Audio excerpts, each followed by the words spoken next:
Assalamu alaikum. My name is Zainab and today my topic of discussion is retinal detachment and their surgical management. आज वाले lecture में हम basic retinal detachment पर focus करेंगे. Next lecture में हम इसकी सर्जिकल मैनेजमेंट देखेंगे.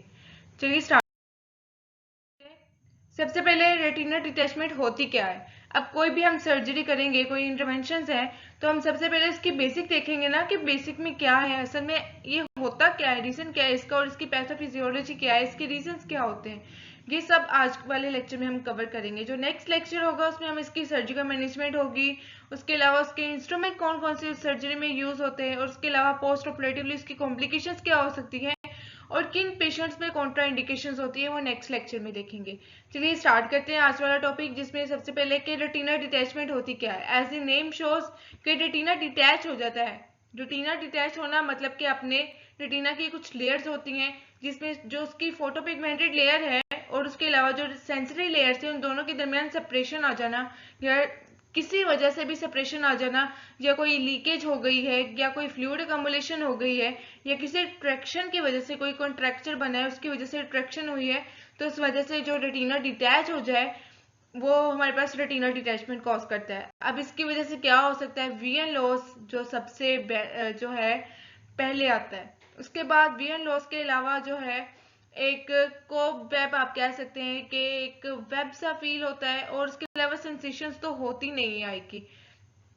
ये सारे इसके और फोटोप्सिया मतलब लाइट की फ्लैशेस से फील होना, ये सारे इसके क्या है, इसके कॉजेस आप कह सकते हैं कि इसकी वजह से क्या क्या कॉज हो सकता है. ठीक है. अब रेटिनल डिटैचमेंट मैंने ऑलरेडी आपको बता दिया कि जो पिगमेंटेड लेयर है, एपिथेलियल लेयर है रेटिना की, उसका सेंसरी लेयर से सेपरेट हो जाना. जब सेपरेट होगी तो उसकी वजह से क्या होगा कि फ्लूइड अकमुलेशन हो जाएगी और उसकी वजह से रेटिना डिटैच हो जाएगा. अब नेक्स्ट जो है हमारा, अब आगे आ जाती है इसकी टाइप्स कि कौन कौन सी तरह की रेटिनल डिटैचमेंट हो सकती है. एक तो रिमेटोजिनस है जिसमें हमारे पास क्या होता है कि कोई लीकेज है, कोई होल बन गया है इसकी जो पिगमेंटेड है उसकी सेंसरी लेयर में, तो इसकी वजह से जो विट्रस ह्यूमर है, जो फ्लूइड है, वो कमुलेट होना शुरू हो गया इन दोनों लेयर्स के दरमियान. जब लेयर्स के दरमियान कमुलेशन हुई फ्लूइड की तो उसकी वजह से वो खुद ही जब सीप हुआ, फ्लूइड सीपिंग हुई, तो उसकी वजह से हमारे पास रेटिना की जो लेयर्स हैं वो सेपरेट हो गई. ट्रैक्शनल रेटिनल डिटैचमेंट में क्या होता है कि ट्रैक्शन है, एज ए नेम शोज के मतलब कोई कॉन्ट्रैक्चर है, कोई सर्जरी हुई है, पोस्ट ऑपरेटिवली कॉन्ट्रैक्चर बन गया है कोई, या कोई स्कार की वजह से जो है वो रेटिना पर फोर्स आ रही है और उसको पुल कर रहा है, तो उसकी वजह से भी रेटिनल डिटैचमेंट हो सकती है. और एक्सुडेटिव मतलब के लीकेज ही है. इसमें क्या होता है कि जो हमारे पास सेकेंड लेयर होती है कोरोइड के आगे जो सीलियरी बॉडीज होती है वो मतलब हमारे पास फ्लूइड प्रोडक्शन में हेल्प आउट करती है.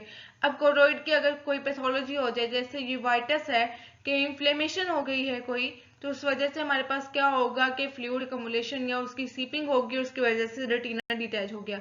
फोर्थ इसकी टाइप है कॉम्बो है, रिमेटोजीनस का, ट्रैक्शन का एंड एक्सुडेटिव का. ठीक है. अब आपको मैंने ऑलरेडी बता दिया. अब आप लेयर्स भी देख सकते हैं कि सबसे पहले सेंसरी लेयर्स है जिसपे कॉन्स एंड रोड्स हैं, ganglion cells and retinal artery है. इसके बाद हमारे पास आ रही है रेटिनल पिगमेंटेड एपिथेलियल लेयर. अब इन दोनों के दरमियान में गड़बड़ होती है, मतलब ये दोनों लेयर्स एक दूसरे से सेपरेट हो जाती है. रेमेटोजेनस डिटैचमेंट का ऑलरेडी आप लोगों को मैंने बताया कि सीप आउट कर जाना through the sensory retina and detach it from the retinal pigmented epithelium layer. आप देख सकते हैं कि एक होल बन गया है और टीयर डेवलप हो गया है सेंसरी रेटिना में. ये बाय द एज या किसी पैथोलॉजी की वजह से भी ये होल बन सकता है.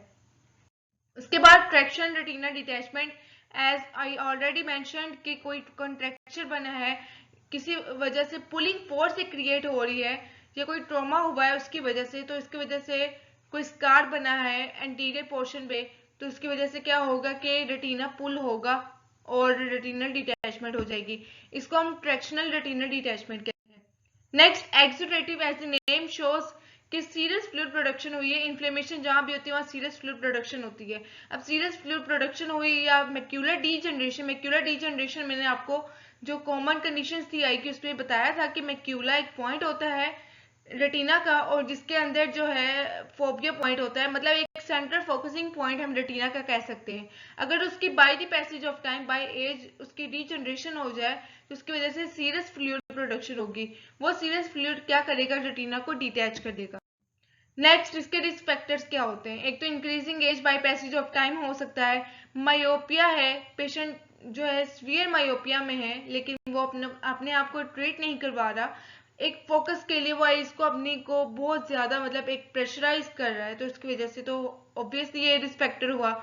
आई ट्रॉमा है, कोई डायबिटिक रेटिनोपैथी हो गई है, उसके अलावा कैटरेक्ट और ग्लाइकोमा सर्जरी है, इनमें कॉन्ट्रैक्शन बनने के चांसेस होते हैं, इन दैट केसेस भी रेटिना डिटैचमेंट हो सकती है। फैमिली हिस्ट्री और पर्सनल हिस्ट्री भी हो सकती है कि कोई एक्सीडेंट वगैरह हुआ था, पास्ट हिस्ट्री ये हो सकती है, और फैमिली हिस्ट्री में कोई जेनेटिक प्रॉब्लम हो सकती है जिसकी वजह से रेटिना डिटैचमेंट हो जाए। फ्लो चार्ट में ये मैंने एक स्ट्रक्चर आई का एक ओवरव्यू देने के लिए बनाया था, लगाया था। इसमें सबसे पहले हमारे पास आ जाती है ये कॉर्निया स्क्लेरा, उसके बाद कोरोइड है, कोरोइड के बाद रेटिना है।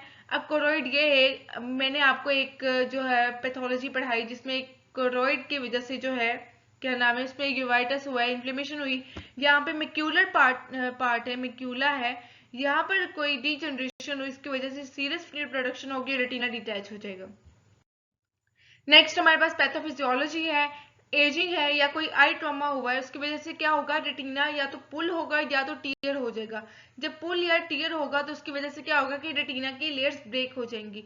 जब रेटिना की लेयर्स ब्रेक हो जाएंगी तो जो सब रेटिना स्पेस है उसमें फ्लूइड अकमुलेशन हो जाएगी, और उसकी वजह से जो है सेंसिटिव लेयर्स का पिगमेंटेड एपिथेलियल लेयर से डिटैचमेंट हो जाती है, मतलब वो एक दूसरे से सेपरेट हो जाती है, और इसमें रिमेटोजेनिक रेटिना डिटैचमेंट भी आ जाती है। मतलब इसकी पैथोफिजियोलॉजी में अगर देखा जाए ना तो कॉमनली कॉमनली का है, उसके अलावा ट्रैक्शनल भी आ सकती है, और जो थर्ड वन है वो भी है। नेक्स्ट हमारे पास क्लिनिकल मैनिफेस्टेशन, मतलब पेशेंट जो है वो क्या क्या प्रेजेंट कर सकता है। एक तो फोटोप्सिया, मतलब फ्लैशेस से फील होते हैं कि आई के आगे कोई फ्लैशेस है लाइट के, जाहिर सी बात है उसके आई के अंदर हम लाइट तो कोई डाल ही रहे या कोई लाइट नहीं करे, लेकिन फिर भी उसको ऐसे फील होगा जैसे कि लाइट की फ्लैशेस है। वियर लॉस होगा, पेनलेस लॉस होगा वियर और पेरिफेरी का, सेंट्रल का। उसके अलावा फ्लोटर्स या कोई कोब वेब कह ले या हेयर नेट सी फील होगी in the field of the vision, मतलब जैसे कोई जाला सा नजर आ रहा होगा, जहां पर उसने देखना उसको ये लगेगा कि वहां पर कोई जाला है, असल में ऐसा होता नहीं है। उसके बाद डायग्नोस्टिक वैल्यूएशन में हम लोग सबसे पहले उसकी हिस्ट्री लेंगे, उसके अलावा फिजिकल एग्जामिनेशन करेंगे और विजुअल एक्यूटी मेजरमेंट करेंगे। ऑप्थेल्मोस्कोपी जो है होती है for retina, for the sake of retina हम लोग ऑप्थेल्मोस्कोपी यूज करते हैं। उसके अलावा स्लिट लैम्प माइक्रोस्कोपी करेंगे।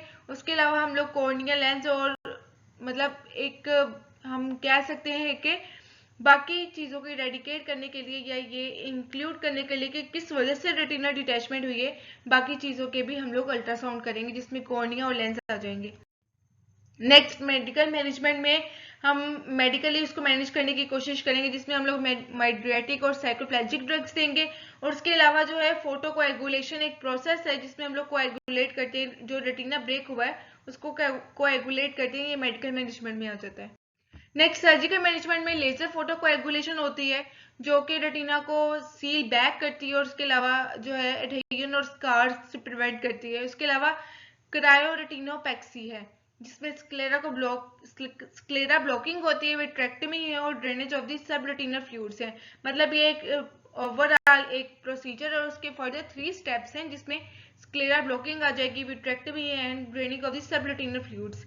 अब ये सर्जिकल मैनेजमेंट हम लोग नेक्स्ट लेक्चर में करेंगे, लेकिन प्री ऑपरेटिवली हमने क्या क्या करना होता है ये देख लेते हैं। प्री ऑपरेटिवली एक तो हिस्ट्री ले ली, उसके अलावा हम लोगों ने उसको मतलब कंसेंट लेना है, पहले उसको समझाना है कि भाई तुम्हारा ये रीजन है, तुम्हें तुम्हारी रेटिना रेटिना होता क्या है उसको बताना है कि किस वजह से तुम्हारे साथ ऐसा हुआ है और तुम्हारे लिए क्या जरूरी है, उसको अच्छे से समझाना है। उसके बाद उससे कंसेंट लेना है, उसकी फैमिली से कंसेंट लेना है, और प्री ऑपरेटिवली उसको प्रिपेयर करना है, उसके फेस को और उसकी आईज को क्लीन करना है, और आई ड्रॉप्स और एंटीबायोटिक्स उसको प्रोवाइड करने हैं जैसे जैसे ऑर्डर दिया जाए वैसे वैसे। और उसके बाद जो है फर्दर कंसेंट लेने के बाद फर्दर जो है सर्जरी की जाती है जो कि हम नेक्स्ट लेक्चर में कवर करेंगे। Thank you so much for your time. Allah Hafiz.